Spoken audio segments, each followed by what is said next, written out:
Oke, kita lanjut ya ceritanya. Tadi luar biasa Kang Maman sudah menceritakan ya cerita horornya. Ya, dilanjutkan kita sama seru kita. Lanjut ya. Ya. Waktu kita udah minta maaf tuh sama si nenek itu, yang kita ditunjuk ke arah jalan, kita harus kemana kan.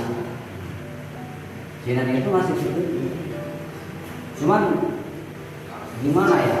Emang si nenek itu masih petunjuk, tapi masih petunjuk jalan, ternyata itu bukan petunjuk arah jalan Tuhan.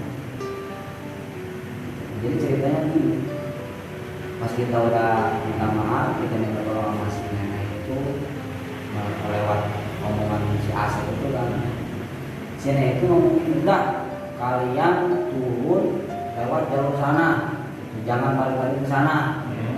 Kita suruh lurus tuh dari kita tempat istirahat di situ kan, kita langsung lurus aja turun ke bawah gitu kan. Nah akhirnya si Asep udah mulai sadar.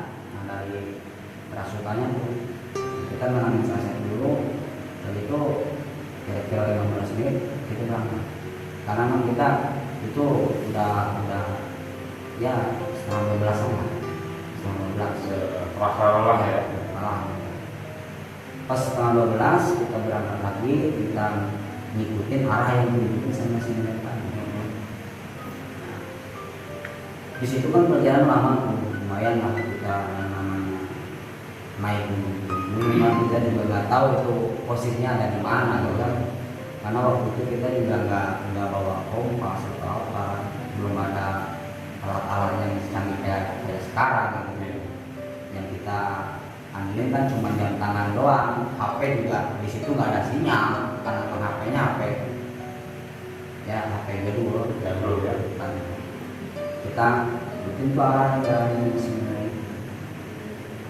Nah, pas begitu saya ke situ, kok tiba-tiba saya juga merasakan lagi. Tiba-tiba kok saya ini tempat kayaknya kenal, gitu kan? Kayak kenal. Karena kenalnya itu saya melihat danau. Pikir saya waktu itu mungkin ini ada apa nih, danau Talaga. Wah, kata saya, berarti kalau udah ke danau Talaga kita berapa kan apa? Pas itu saya mau itu bukannya danau Talaga siapa? Iya benar. Ya kita udah kalau kita ke sana berarti kita menjual pulang. Akhirnya sepakat semua menuju ke danau itu. Dan yang namanya itu pas kita terus jalan ke situ, sesampainya di danau, ternyata itu bukan danau Talaga. Kita diperlihatkan danau yang ada di Gunung Lawu ya. Belum tembus sana. Ya, saya juga nggak tahu itu kok bisa sampai sana, nggak tahu perjalanan. Karena kalau menurut perkiraan waktu perjalanan dari Karah ke Gunung Lawu itu nggak bisa dihitung per jam. Dalam waktu kita sampai di danau itu kita kan jam 1, nggak mungkin kalau sejam. Paling kebutuhan kalau nggak sehari lah. Iya. Jauh juga ya. Iya, di situ kan udah nggak wajar kan, masa kita bisa pas keluar dari Karang bisa langsung tembus ke Dalam waktu yang singkat. ya yang singkat gitu kan. Nggak tahu itu ada yang ngalahinnya juga ikut atau gimana, saya nggak tahu. Yang jelas kita tiba-tiba berada di lokasi jauh gitu. Kalau diperkirakan antara Gunung Karah, kan memang Gunung Karah ada tembusan ke Tasik tuh, Gunung Lawu kan ada di Tasik juga. Cuman kalau mengikuti perjalanan menuju arah ke sana itu kira-kira menunjukkan sensasi. Dan ini secara tiba-tiba kita bisa langsung nyampe ke sana. Ini kok bisa? Misalnya jam 1, kita jam 1 nyampe di danau situ karena udah lepas kan. Teman-teman saya istirahat. Bahkan teman-teman saya lain kan belum tahu kalau itu gabung. Kata saya sama Pak Ucu, ini berada di tempat yang lebih jauh lagi. seingat saya pernah kesini. Ini itu Gunung Galunggung. Karena saya penasaran ya, benar nggak sih ini Gunung Galunggung? Kan di Gunung Galunggung itu ini kan danau. Di sini kan ada bekas, entah itu bekas galian boran gas atau apa yang jelas di situ ada satu lubang yang ditutupi Seperti kawah bukan? enggak, kayak sumur Sumur. yang kayak bekas boran itu kan. Nah, mungkin boran zaman dulu nggak tahu itu bekas apa. Di situ ada lubang kayak sumur ditutupi besi. Itu kan di situ memang dilarang ke sana. Nah, itu kan kalau ada itu berarti ya, kita lihat buat pasti penasaran kita kan. Jangan kita kita berada di dunia. Nah, kata saya kok bisa buat makin aneh ya. Kata saya kok ini kok bisa-bisanya kita ini gimana ceritanya? Yang jelas dan nanti kita kan tadi sempat dikasih tahu tuh sama si nenek itu yang namanya makhluk halus itu jangan percaya. Jangan percaya kalau misalkan ada yang ngasih tahu ini jangan terlalu percaya. Karena kan pada waktu kita pada saat itu kan kita juga memang benar-benar pengen tahu arah jalan yang gitu kan. Ya udah saya ngikutin aja gitu kan tanpa berpikir ke situ. Dan tahu-tahunya ternyata si nenek tadi bukannya nunjukin jalan pulang, malah makin jauh. Makin jauh. Nah, sesampainya di situ, karena kan saya memang paling senang lah kalau nyari-nyari tahu tentang daerah mana, terus sejarahnya di mana, kan saya paling senang sendiri. Dan kebetulan saya tahu bagaimana situasi di dunia itu bagaimana.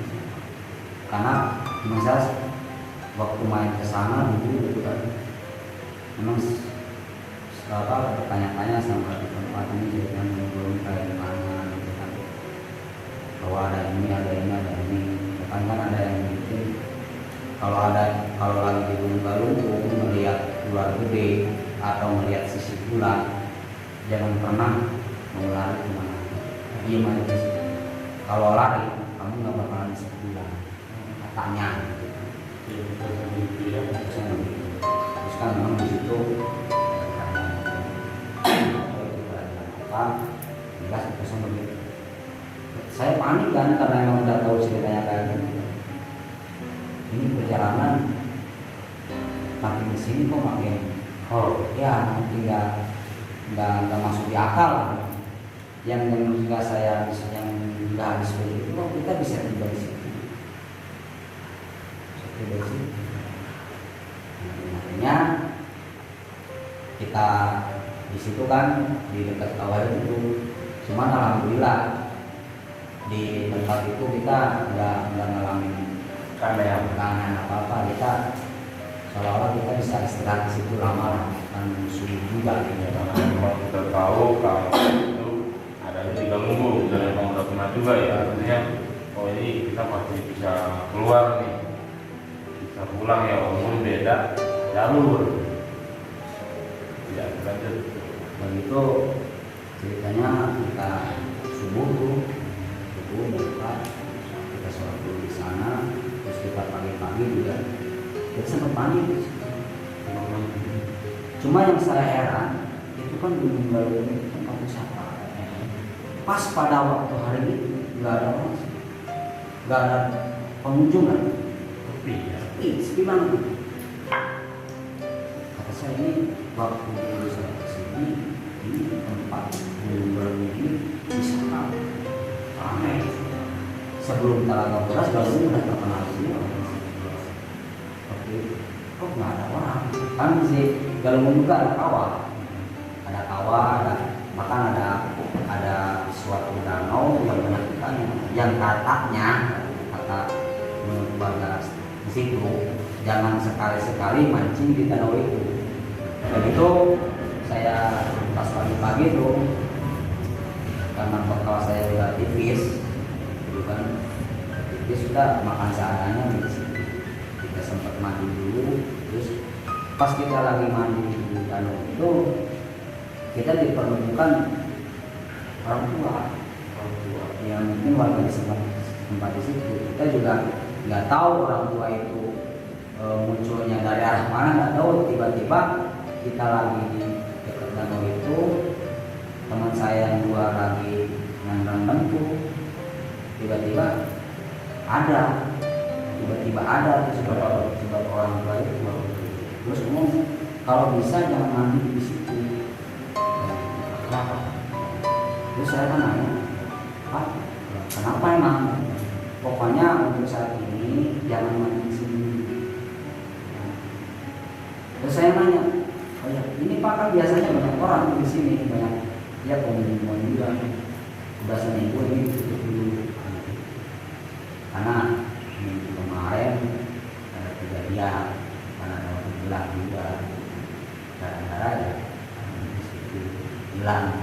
Ya, karena ada yang hilang jadi tempat wisata Ya mandian itu ya ditutup dulu sementara kan, benar kan? Iya, kalau bisa ya jangan mandi di situ. Kalau bisa mah ini kan masih pagi ya, lumayan kan mau turun ke pedesaan juga lumayan jauh, katanya udah pulang aja. Kita sempat ngobrol juga sama si bapak tua itu, nyeritain perjalanan saya dari awal pertama sampai akhirnya tiba saya nyeritain itu sama si orang tua. Kita sampai zuhur nggak kerasa, sampai zuhur yang tadinya kita maunya pulang pagi kan, ternyata sampai zuhur juga. Si orang tua itu pulang, ajak pulang memang, tapi kita apa namanya istilahnya gimana? Teman saya itu yang tua benar-benar, jadi kayak ada orang yang di sini gitu kan, kayak ada yang ngajak. Itu orang yang tua itu saya bisa masih tahu, nggak tahu itu anak susah. Di ininya diajak gimana ya, susah. Ya, udah di sini dulu lah. Kita nanggung kan. Nanggung, kita udah jauh-jauh ke sini, Gunung Sanggaran nggak nyampe, kita lah bawa nasi pulang juga. Di sini kan udah tanggung, udah nyampe ke sini udah. Di sini aja dulu, main aja dulu. Ya, jadi udah berpikirnya, ya udahlah. kalau mau hidup Kayaknya di situ. Si bapak itu pulang, kalau si bapak itu bapak mah naik balik, itu turun naik balik itu cuma. Sampai pulang kita lah di situ, sampai tiba di situ waktu kita ngikutin yang dua ini nih, itu makan waktu lumayan juga. Kita yang tadinya sampai langsung pulang ya, akhirnya kita kesorean jam 4 sore. kita mau mendekati malam juga Ya, ya. saya lucu kalau kita di sini, terus kita bermalam di sini, kita mau makan bekal udah habis, gitu kan? Sudah kita pulang aja, enggak. Kalau misalnya yang dia masih paham di sini, tinggalin aja. Mungkin si Paucu ini udah kesal mungkin ya, karena memang dari awal pertama kita perjalanan sampai detik itu kan, karena memang dia yang rese gitu kan. Jadi nggak peka gitu, itu nggak berdasar. Nah akhirnya kita memutuskan untuk pulang. Dalam perjalanan pulang, di tengah perjalanan kita tidur. Kita pulang Itu kayaknya jam 5 sore, udah kelihatan sore sih. itu menuju turun ya. Ya, udah mau pedesaan. Akhirnya kita hujan di tengah jalan, kita mampir dulu tuh, berteduh dulu, ada buku kan, sasaungan lah kalau kata orang sama, sasaungan gitu kan situ. Dia di situ yang apa namanya, kita sambil nunggu hujan di situ ngobrol-ngobrol nggak terasa hujan berhentinya ternyata setengah. Mulai ketemu malam lagi ya. Saya ini perjalanan kok ketemunya malam lagi, jadi kan nggak sesuai prediksi rencana kita. Ojo kita udah kemalaman nih, takutnya kita kesalahan ini jangan begitu. Jelas nanti kita ikutin yang udah diarahin sama si bapak tadi. Iya. Udah gitu, yang akhirnya kita berangkat turun. Kira-kira itu perjalanan kayaknya lumayan lama. Ada sekitar kita kan habis bisa itu nyampe di perjalanan kita berhenti melihat ada warung sama rumah dua. Itu kalau nggak salah yang saya lihat kan jam 9 malam. jam 9 malam Ada warung, ada warung sama rumah dua. tapi emang warungnya warung kayak gitulah, terus rumahnya juga rumah panggung zaman dulu lah gitu kan. Dikarenakan kita juga udah lapar haus gitu kan, pengen ngopi dulu lah gitu kan. Terus itu ada warung, berarti kalau di sini ada warung berarti udah deket tuh buat desa, udah nyantai aja gitu kan. Kayak gitu kita mampir tuh di situ warung biasa, pan gorengan, ngopi segala yang sempat ngobrol juga.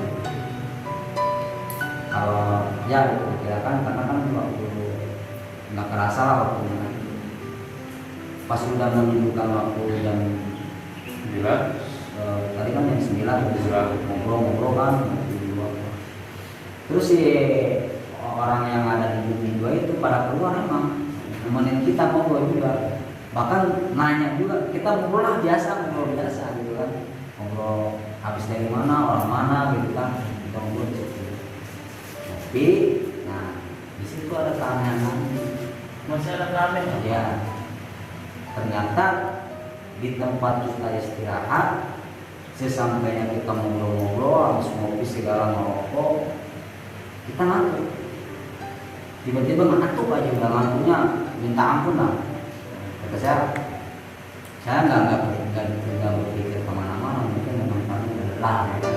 Karena memang dalam perjalanan kita nggak sempat tidur, dua malam nggak sempat tidur itu. Mungkin saya lihat teman saya udah pada meletakkan, saya sama Pak Ucuk masih ngobrol nih. Tiba-tiba saya tidur sambil lagi ngobrol, tiba-tiba gini aja langsung ngantuk. Pak Ucuk juga sama. Saya masih ada ingat nih untungnya.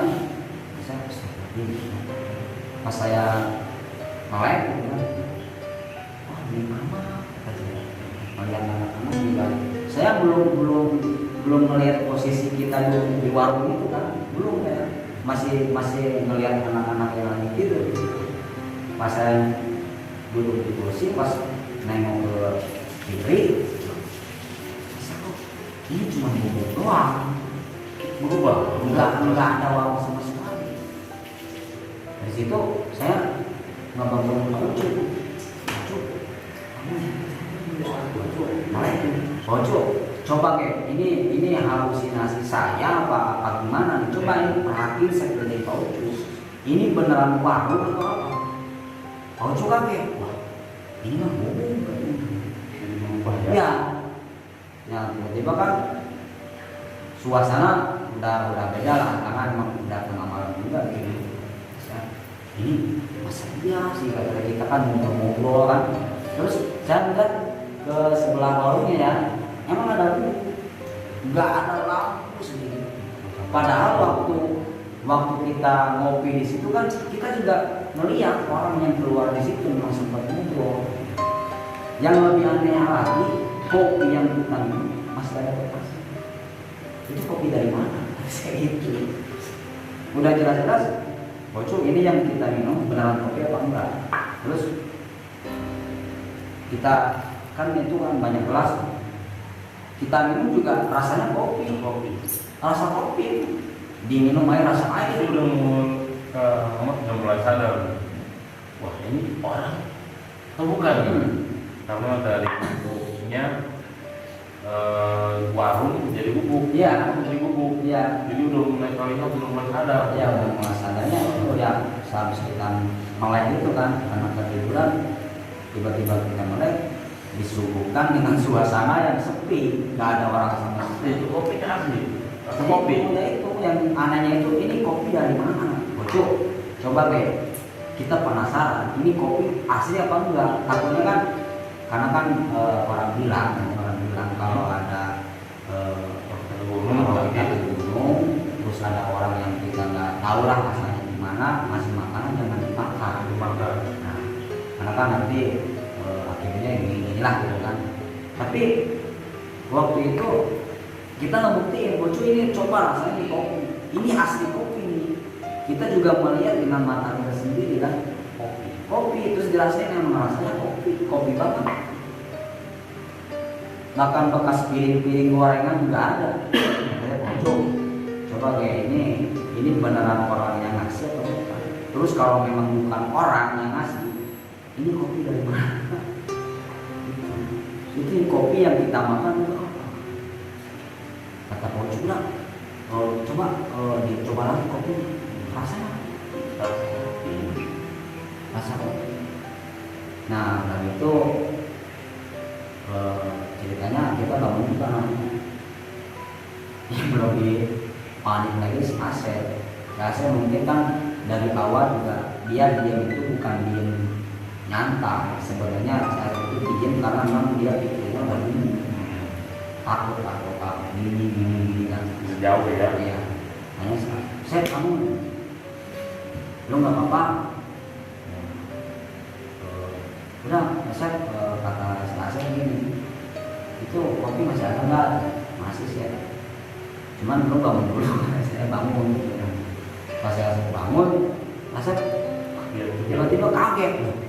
Si ibu si pemain tadi mana? Oh nggak ada. Sep, ini bukan warung gitu. Nggak ada yang tadinya banyak kerupuk, kopi, gantung gitu kan. Terus ada tukang gorengan juga nggak ada. Wah, terus ini gimana? Saya udah panik tuh. Wah, pokoknya gua nggak mau ngalamin yang udah lah. Pokoknya dari awal saya berjalan ini sampai tiba di sini itu udah yang saya rasain, saya udah nggak mikirin apa lagi. Yang saya pikir pengen pulang gitu. Udah, pokoknya di sini saya udah apa ya? Jadi pikirannya udah mulai kacau lah kan. Pokoknya jam ini waktu sekarang juga harus pulang. Udah saya bilang dulu. Terus kita bangun kan, baju udah kita pulang. Jangan lama-lama di sini bahaya. Nah, kita jalan. Yang terus pas kita begitu di luar pulang kan, kalau di atas kan kelihatan tuh lampu-lampu pedesaan. Itu kalau nggak salah kita turun dari lokasi itu ke pedesaan, kalau nggak salah bisa 2 jam ya 2 jam sampai ke pedesaan. Kita lihat lampu dari ujung pas mau masuk ke pedesaan itu ada kita dipertemukan sama si bapak yang tadi mandi ya, yang kasih tahu kita tahu jalan turun ya. Nah saat ini dari pedesaan pas kita turun, saya ketemu tuh sama si bapak itu, katanya Kumajang selamat gitu kan. Alhamdulillah lah. Pas kita mau turun mau nyamperin si awal, siapa nana? Itu kisaran jam 2:30 malam. Ya, 2:30 gitu. Ya, 2:30 ya. Memang dari jalur Indonesia memang lumayan jauh. Nah, 2:30 si Abah sambil mau bawa air dari ember sama garam. Nggak tahu saya itu buat apa, cuman secara tiba-tiba si Abah nahan dulu. Udah di situ dulu, jangan ada yang kesini dulu kan. Ini di skeplekin air itu yang kasih garam. Kacau sih. Loh, Pak, kok kita disiram? Kata sahabat ini, kalau mau tahu dari tadi Abah pertama ketemu di sana, kalian itu darah yang putih. Ya? si anak yang itu tuh yang namanya Asep tuh, itu si Asep sama si Henry sama si Pak itu adanya apa ya? Ada yang Jadi gendong gitu. ya, jadi yang ikut sama dia, ada yang ikut gitu kan. Itu yang ikut nenek satu, terus anak kecil, terus yang satu lagi ini mah bukan bawaan yang di sana, tapi yang di sini. Galuh. Ya, itu ya masih muda ikut. Terus maksudnya apa Pak? Mau pulang. Yang mana? Yang itu yang Yang di situ, yang di Galunggung ya. yang bilang. Oh, jadi si yang tempat wisata kemarin itu tutup karena ada yang bilang Ya. ternyata Pak Suhul ikut. Ya. Orang yang bilang itu kenapa? Pengen ikut. Yang nyapa Mas Asep tuh. Pengen ikut tuh. Oh, itu katanya. Terus sekarang gimana? Udah aman? Udah aman. Nah, situ mulailah alhamdulillah kita nyampe ke rumah si Abah. Sudah beneran nih nyapa ya? Nyata ya. Nyapa di pemeriksaan Ya, nyapa. pemeriksaan kita udah lega lah gitu kan.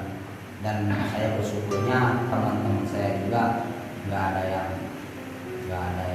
celaka atau gimana ya. Selamat semua. Ya selamat semua. Cuman kita bisa mengambil hikmahnya dari situ.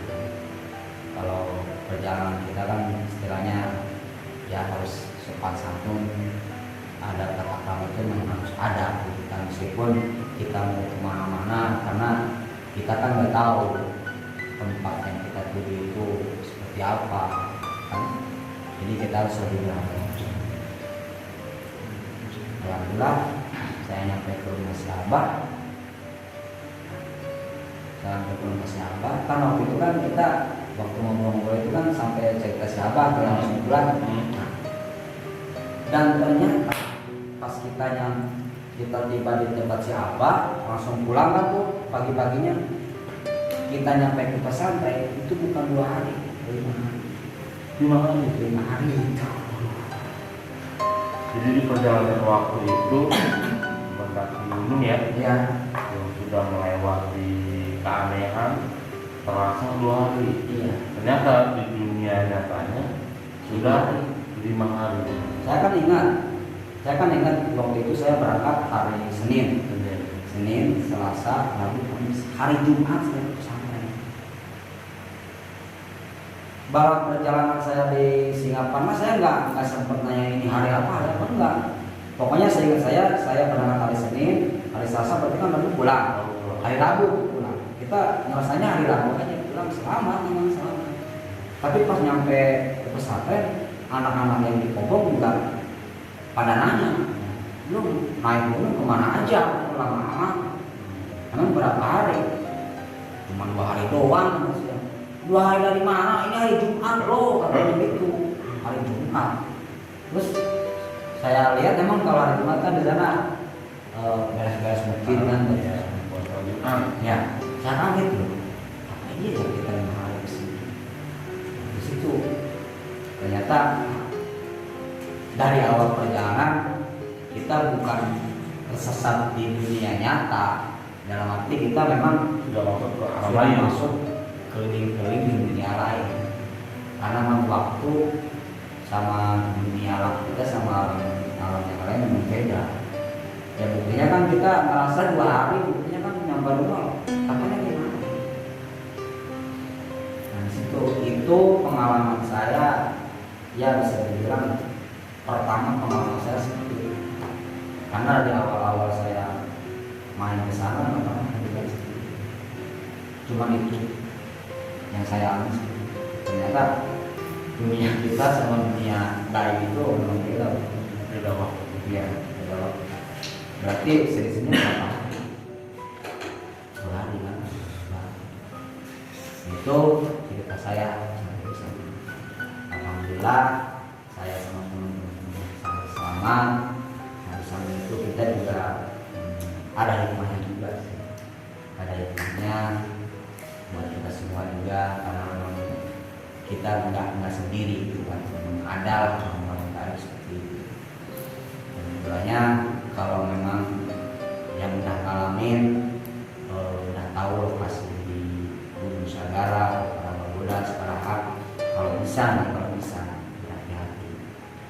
Itu karena bisa dibilang lah, jangan menganggap remeh tempat itu, karena memang di situ banyak tantangan juga. Terima kasih Kang Omar. Ceritanya ini sangat banyak ya hikmahnya. Ya, dimanapun kita berada kita harus tetap jaga sikap, sopan santun. Apalagi tadi berangkat ya, 10 orang itu memang harus menjaga kebersamaan. Ya, tidak boleh egois. Ya, ini banyak hikmah yang kita dapat. Ini kisah nyata teman-teman. Ini kisah nyata ya. Iya, ini kisah nyata pribadi. pengalaman Kang Omar. Ya, oke teman-teman semuanya. Ya, ini setelahnya ada cerita lagi. Masih ada. Masih ada. Cuman lain tema. Lain tema. Luar biasa teman-teman, Kang Omar ini banyak ya kisah-kisah horornya. Ya, jadi nanti kita akan lanjut cerita lagi. Ya, beda-beda cerita. Ya, tetap di channel Bahor Barudak Horor. Terima kasih ya Kang Omar. Nanti kita lanjut ceritanya beda lagi, tapi kita nyata semua. Itu yang saya ceritain itu emang Kisah horor semua ya. bisa mistisnya ada, horornya ada. Emang itu pengalaman perjalanan waktu saya di pesantren, emang ya bisa dibilang kalau menurut Barudak Pogong mah pang Badung lah di Pogong teh gitu kan. Loba kali lah gitu. Oke, lagi terima kasih Kang Omar ya. Nanti kita lanjut ceritanya ya. Terima kasih semuanya ya. Kang Omar juga terima kasih ya. Nanti kita lanjut sampai bertemu kembali di kisah selanjutnya. Terima kasih. Assalamualaikum warahmatullahi wabarakatuh.